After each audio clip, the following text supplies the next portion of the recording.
Bonjour. Nous allons dire aujourd'hui quelque chose sur les cauchemars. Les cauchemars, qui n'en a pas fait?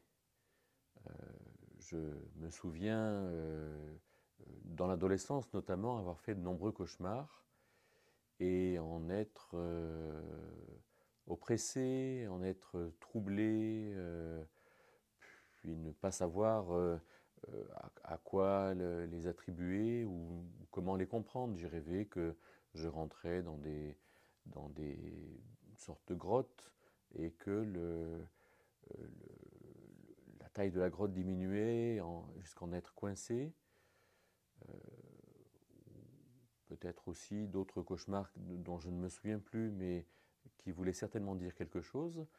Aujourd'hui, mon expérience sur les cauchemars est tout à fait différente et j'en parle souvent avec les gens qui viennent me voir et je les entends me dire des choses qui correspondent strictement à leur vie et même qui évoluent au fur et à mesure des fois où ils viennent me voir.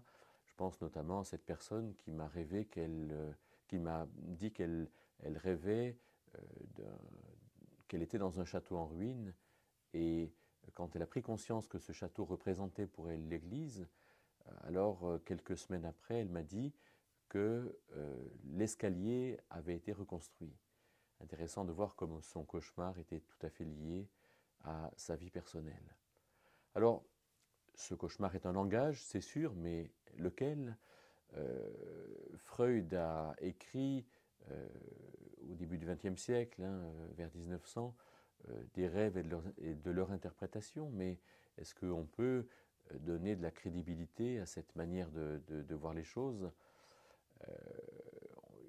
On ne peut pas non plus éluder que les cauchemars soient consécutifs à des circonstances particulières, à des événements lourds qu'on a pu vivre dans la journée, dans la semaine, mais aussi au fait qu'on ait trop mangé le soir ou bien qu'on ait trop chaud et que parce qu'on a chaud, alors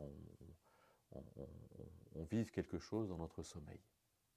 Alors, avec tout cela, qu'est-ce qu'en dit la Bible et qu'est-ce qu'on peut retenir du cauchemar en tant que chrétien? Je vous propose de donner attention à deux textes principaux. Le premier, c'est en Ecclésiaste 5, le verset 3, qui nous dit que le songe vient de beaucoup d'activités. Comme si, finalement, toutes nos activités trouvent un lieu d'expression dans ces rêves, dans ces cauchemars. Alors, les rêves, en général, on ne s'en souvient pas bien. Les cauchemars, on s'en souvient plus. Et puis, ça dépend de quand est-ce qu'on se réveille. Des fois, les cauchemars nous réveillent parce qu'ils nous oppressent. Donc, on a tendance à plus se souvenir des cauchemars que des rêves.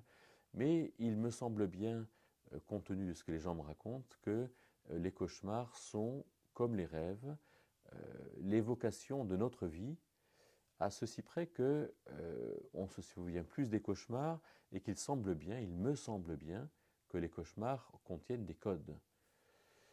Donc le songe vient de beaucoup d'activités, oui, mais ces activités-là sont peut-être certainement des choses qui nous pèsent et dans lesquelles ce que Freud a appelé le surmoi, le gendarme de notre inconscient, eh bien ces choses-là nous sont révélées dans nos cauchemars, mais de manière indirecte, de manière codée. Et donc, que faut-il penser des codes? Alors justement, le livre de Daniel et les rêves ou les cauchemars de Nebuchadnezzar, on en voit deux au chapitre 2 et au chapitre 4, sont des rêves codés. Au chapitre 2, il y a cette statue avec la tête d'or, etc. Et au chapitre 4, il y a un autre code qui est cet arbre et qui représente lui aussi Nebuchadnezzar.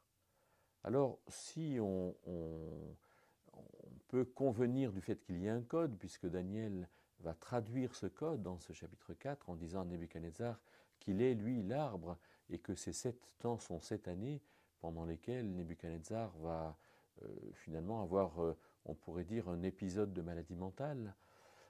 Alors le problème des codes reste entier parce qu'il n'y a pas de livre complet de codes à partir duquel nous puissions interpréter peut-être sobrement, dignement, précisément ces éléments de cauchemar. Et pourtant, je pense qu'il nous faut écouter ces codes. Alors, on voit dans Daniel 4 que Nebuchadnezzar est représenté par l'arbre, que dans les circonstances, eh bien, l'arbre est enchaîné. Il y a donc quelque chose qui est très parlant, que c'est un personnage tout à fait particulier, cet ancien des jours, cette personne qui vient, qui est comme parachutée, que finalement il est dit quelque chose à Nebuchadnezzar concernant sa position d'autorité sur l'Empire.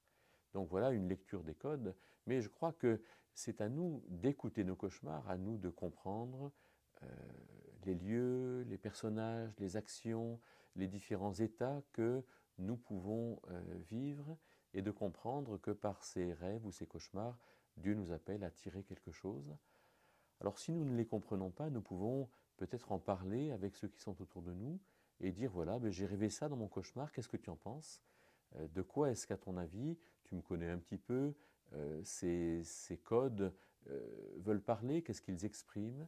Et je pense que dans cette perspective-là, en parlant de ce dont nous pouvons parler, alors certainement Dieu nous appellera à intégrer ces cauchemars dans notre vie personnelle, dans notre compréhension personnelle de ce que nous vivons, et forcément à un mieux-être dans notre vie de tous les jours.